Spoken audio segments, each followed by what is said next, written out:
यार तुम इतना गुस्सा क्यों हो रही हो? साफ बोल दो कि तुम्हें नहीं जाना। यही तो मसला है कि बात कैसे समझाओ उनको। पीछा नहीं छोड़ेंगी चाहे कुछ भी हो जाए। तो फिर लगता है तुमने उन्हें ठीक से मना नहीं किया। अगर ऐसा है तो अभी जाओ, उन्हें सख्ती से मना करके आओ। तुम ज्यादा सख्ती से बात नहीं कर सकती क्योंकि आखिर वो मेरी हाँ माँ है तुम्हारी। अनम। इसीलिए तो इसे माँ कहते हैं हम, जो एक बार कहने पर दिल कांप जाता है। चाहे तुम जितना भी इनकार करो, तकलीफ तो होगी। ऐसा ही है ना?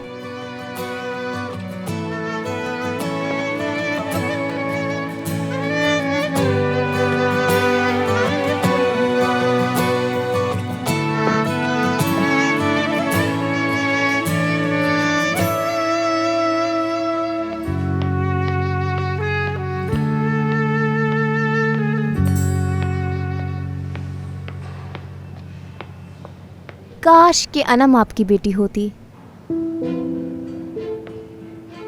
उस बदतमीज नवाज से तो वो फिर भी अच्छी है। क्या मतलब?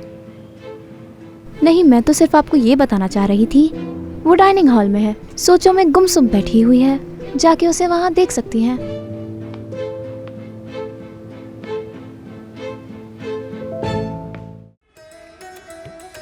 This is Hima Bukhari. This is Ari Zedman. For more entertainment, Subscribe to YouTube channel of RTV.